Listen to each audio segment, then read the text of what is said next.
So we're back for video number 3. 3 videos for this one huge, ginormous problem. It's a huge topic. It is, and it's not often that we make series that are this long, and it's not often that we make serious videos with some poop jokes thrown in. You know how I like to throw poop.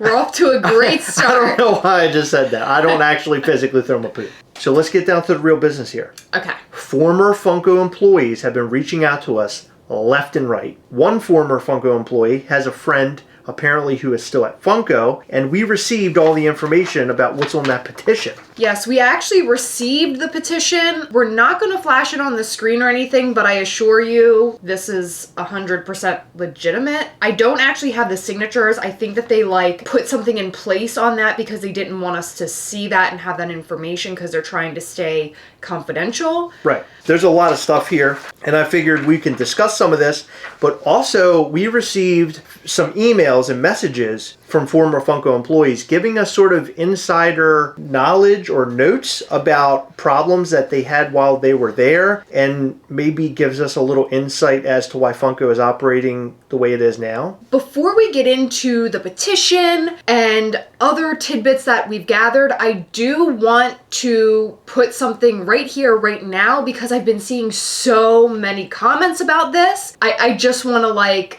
squash all of those. A lot of people, whether it be on our videos or posts about the situation at hand, they're all saying, well, they probably got rid of the people who are doing all of the same molds. Well, I got some information directly from somebody who had worked at Funko telling me a little bit about what goes on when it comes to molds and products and things like that. Because I speculated something on our live and this person told me that I was basically right about it. Well, that's great to know. I just want to make mention though, all of this is second-hand information. This is not directly from Heather and I. This actually came from other people who want to remain anonymous. So all of this information is full 100% allegedly.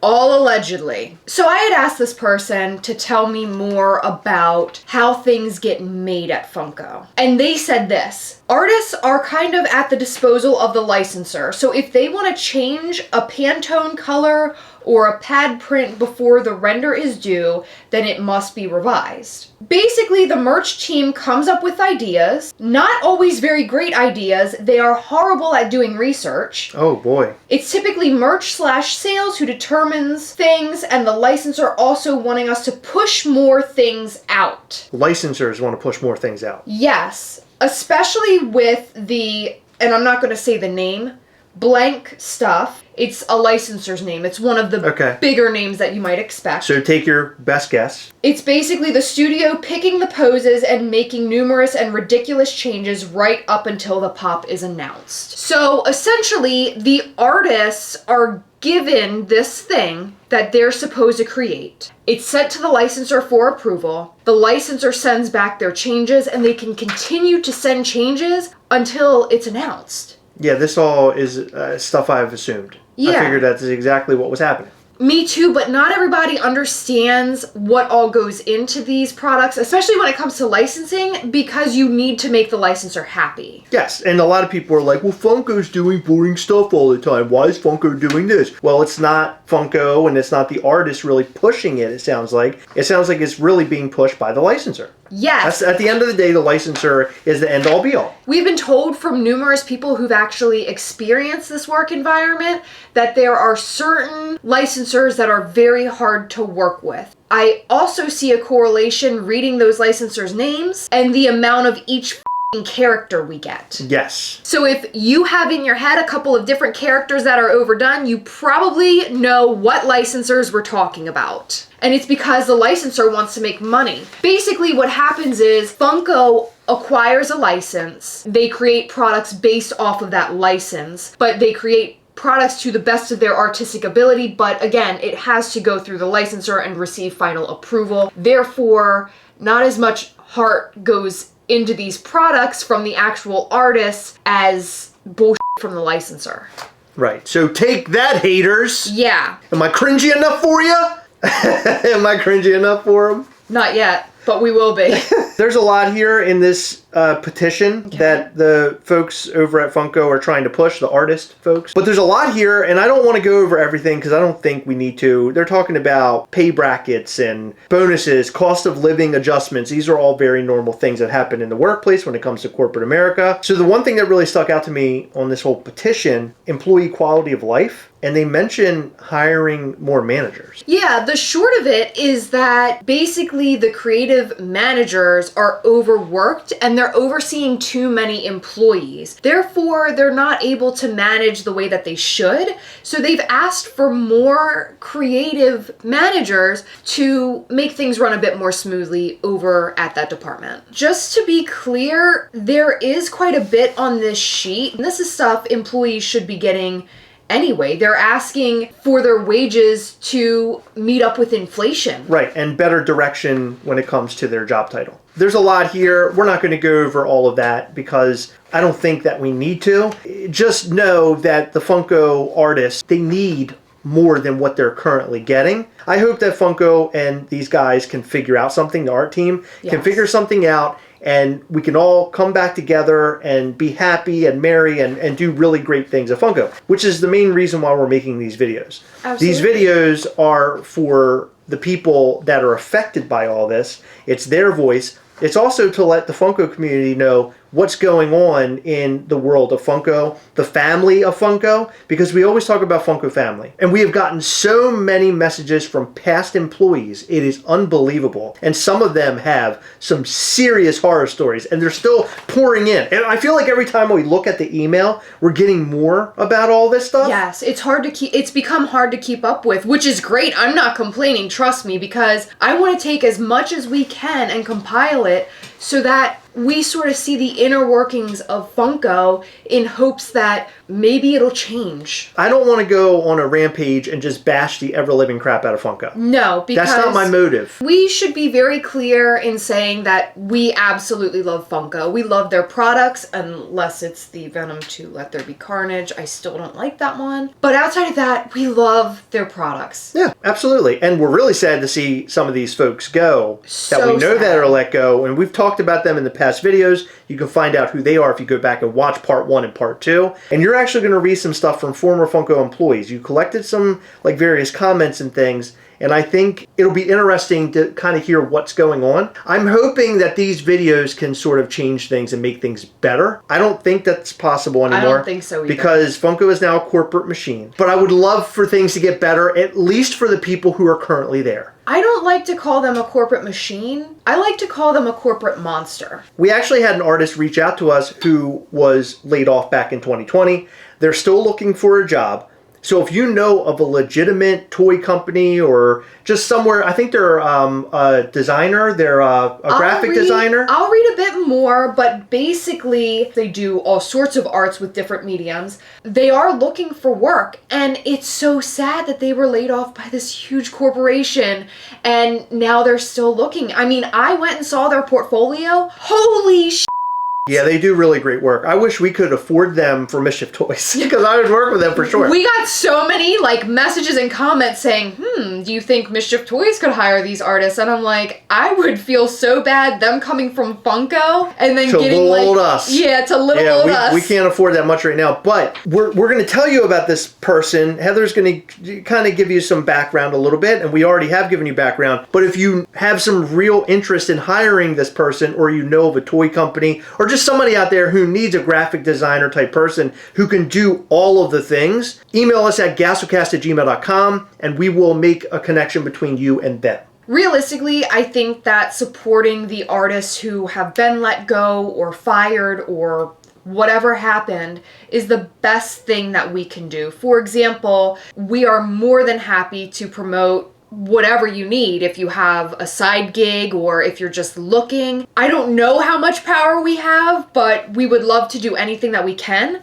If you feel like we can help you, please reach out to us. We're a community, so we need to act like a community. We need to act like a family. Let's all get together and try to help these folks. That's what we're trying to do. You can call us cringe all you want, but that's what we're here for. We are here for the people who were affected by this bull.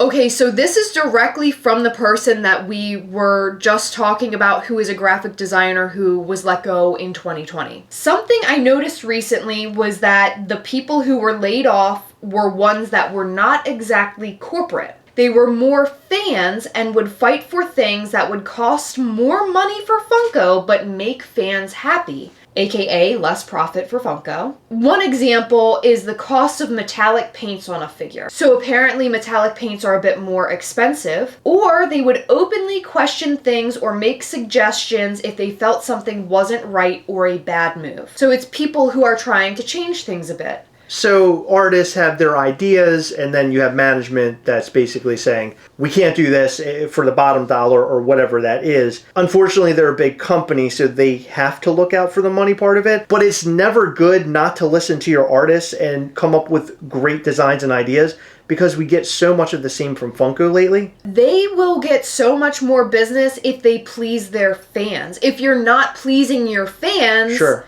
then who cares? Yeah, no, I agree. I'm just saying I can understand it from both views. I can too, but I think that they really need to keep the customers in mind, because realistically that's who's keeping Funko afloat. Sure. And if the artists have good ideas and they're sort of fanboys and fangirls themselves, they know what fans want, and if they think something's really cool, Funko should probably listen once in a while. 100%. This person in particular took on extra assignments, pitched lines in their spare time, and even started learning the sculpting program because I wanted to be able to help anyone in the art department at any time. And I didn't even mention the fact that this person was hired on making next to nothing. And then Funko decided, we love your work, we're hiring you on full time, you're gonna make a salary, we love you. Oh, that's awesome. Yeah, so this person is a hard worker. Not only did they work for very little to begin with, but they also took on all this extra work, and Funko was like, nah, whatever. Well, they went above and beyond, They right? did! But And artists, that's so important! it is. It's totally important. But you always hear the term starving artists. Artists have a really hard time trying to find work and do all these different things. Going and working for Funko is a great opportunity. And when you open that door and you're in Funko, you think that things are really going to take off. And unfortunately, the door was sort of slammed in their face. And that sucks. Big time, especially when someone put their blood, sweat, and tears into this and tried to better themselves and learn more so that they could do basically anything in the art department. This person's a hard worker, and they are going to do anything to get the job done, and I know for 100% fact that they are going to find something just incredible. I really feel like somebody's going to reach out by watching this video. I just have this feeling about it. I really hope so. So here's something from another former employee, and we don't have their full story yet. So basically they reached out to us. They said, you know, I'm really, really busy right now, but I will reach back out with all sorts of for you guys, all sorts of stories. So I don't really know like when they were let go and what exactly they did, but I do know that they were a full-time employee. This person said, you touched on a few subjects that I lived through and wanted to tell you that the overall mood and vibe of that video almost perfectly captured the feeling of being a Funko employee to the point my PTSD spiked a little, LOL. Wow. You spoke about the 2020 layoffs, but it was so much worse than what you described. Funko has operated as a fly-by-night show from long before I arrived and continued to do so to this day. So my assumption is this person still communicates with some people that they had worked with. We also got information from someone who was there early on, very early days of Funko. And they told us their job title, but I'm not going to repeat it here because I don't want anything falling back on them. Trying to keep it all anonymous. It was like over 10 years ago they worked for Funko. I was surprised to see that Sean Wilkinson was fired. Sean was there from day one back in 1998 with Becker. Yeah, one of the OGs. That makes me incredibly sad. So what that guy was talking about was really mind-blowing. They saw some really ugly sides of the Big B. The big butthole. The Big B. Months ago, we talked about how great it was that Big B was back because we thought that the person they put in the CEO spot was a poor choice for Funko. Knowing the background of Big B now upsets me because we opened that video by yelling and saying, oh my God, he's back, he's back. And now we're hearing all this stuff and it's like, oh my God, we were so wrong. At this point, it sounds like it's very stressful to work over there. And I feel bad for the people who are left behind. I hope for things to get a lot better for them. I hope that Funko figures all of this out. And I hope that we can help the people on the outside who were affected already, especially the person that we mentioned in this video. I would love to help that person out in a really big way. I think that would be awesome. That would be so amazing. But as soon as we do get more information, not necessarily those bad stories, but as soon as we get more information, we will be back right here with a part 4 discussing some more. If you have more stories about this, please reach back to us and we will tell your story and try to help. We have received so many touching emails and messages so far over this, and people basically just saying, your videos are really helping me cope with what's going on, or they're really helping get my voice out there. Helping the community, being part of the community, and really being the Funko family. Absolutely. But before we do go, I did want to mention this, and I don't want to go into too much depth about this because I don't know a crazy amount about the law and stocks and things like that. The Big B is undergoing a lawsuit,